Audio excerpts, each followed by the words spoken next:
Hi guys, and welcome back again sa aking channel. Pumatanglaan ng ipin ko. Wait, patayin ko lang ilaw. Yan, okay na ba yan? Okay na yan, no? Dito na lang ako sa ilaw ng bintana. So, ayun. Kwentuhan muna tayo sa buhay-buhay. Wait lang, ang income pamaypay.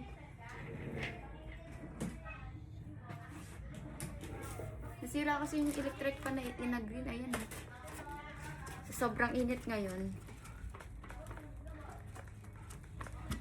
Wait lang, paypay muna tayo.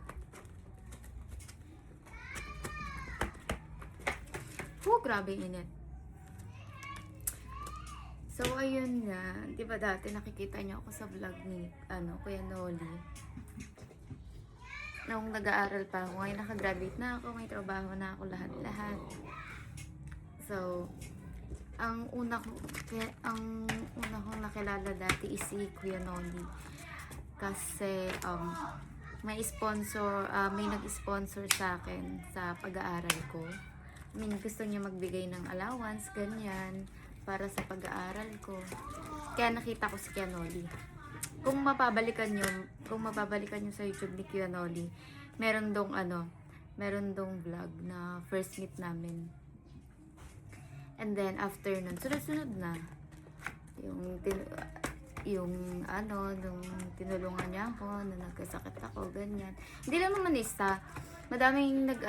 Mas lalong nagkasakit ako, madaming tumulong sa pampagamot, ganyan. And ang alam ko hanggang ngayon, sponsor pa rin siya, Kuya Noli. Yung mga sponsor ko before. So ayun, madami din silang natulong sa akin. Syempre, mas lalo na mas lalo na before nung nag-aaral pa ako, ganyan. Bibigyan ng allowance ko, if ever, kung may kailangan.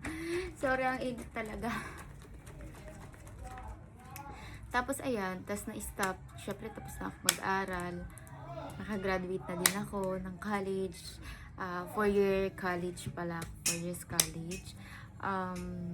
Graduate ako ng Bachelor of Science in Tourism Management. And then, after nun, nag-reach out naman ako kay Kuya Jojo para sana if ever ma-help akong mapagawa tong bahay. And thankful ako na napagawa dahil kay Kuya Jojo. Ayun. Hindi ako masyadong makaano ngayon kasi yung ipin ko basag sa harap.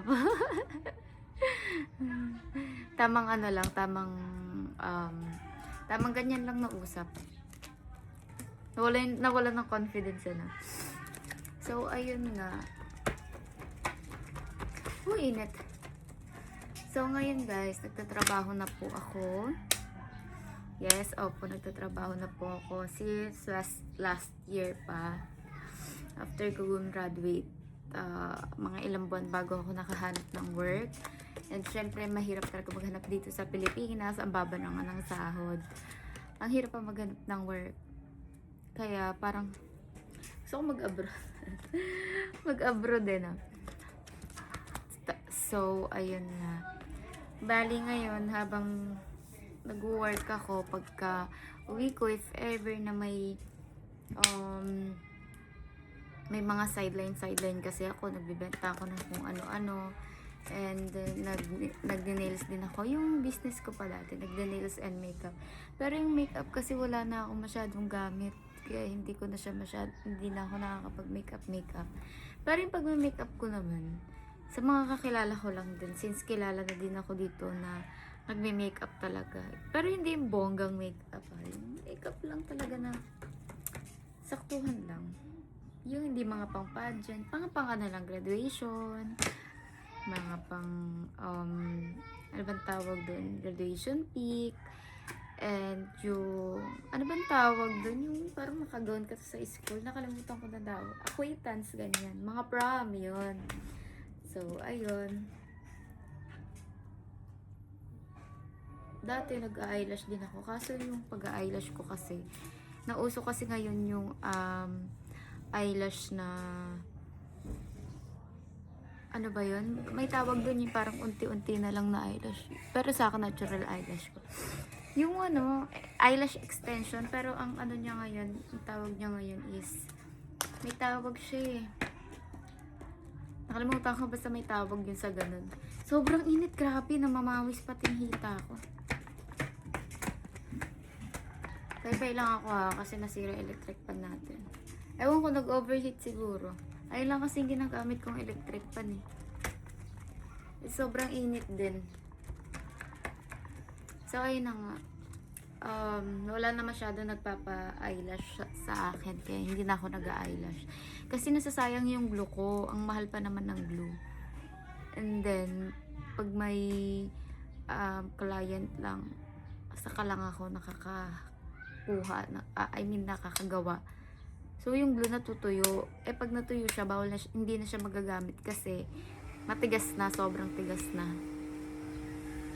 So, ayun, bali ngayon, ang natitira ko na lang is yung itong nails.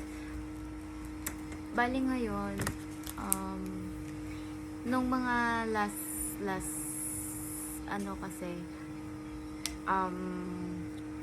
hindi ako nakakapag-nails kasi marami akong kulang na gamit. Siyempre, madaming mga kailangan din. Katulad ng mga glue. Eh, ang mamahal nun. Hindi ko naman siya masabay-sabay bilihin. So, ngayon, thankful ako kay Mr. DJ and Kuya Jojo. Ang pinaka nag-ano talaga sa akin is si Mr. DJ. Nagbigay talaga siya ng pangdagdag sa ano ko, sa pang-nails. And ayun, makakabili na ako ng mga kulang. And after ko makabili nun, magne-nails agad ako. And papakita ko sa inyo kung paano ako gumawa. And ano yung magagawa ng kamay na to. So, ayan, super thankful ako kasi kahit pa paano hindi pa din nila ako pinapabayaan. If ever na may kailangan, ganyan. Hindi naman yung sobra. If ever lang na may kailangan, andyan pa din sila.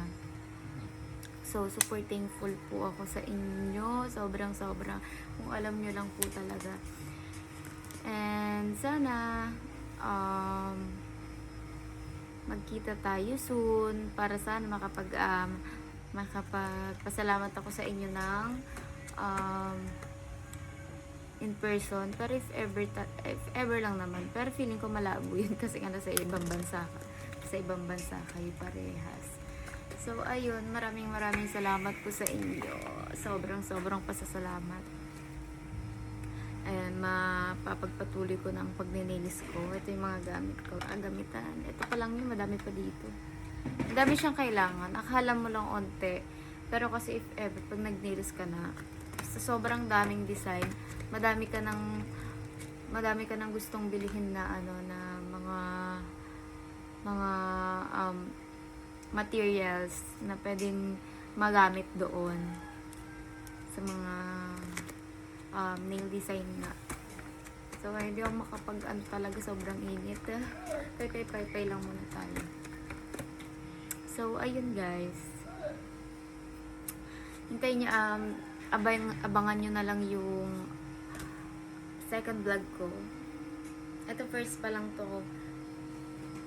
Second vlog ko yung may ininails na ako para makita nyo din. Gusto nyo ba makita yung ipin ko? Nakakaya. Ayun na. Kaya basag. Wala na basag. Kaya hindi ako makangiti, makapagsalita na ako. Tignan ko kasi tagda ka ganyan. Makikita agad. Kaya tamang lang agad yan. Para hindi makita.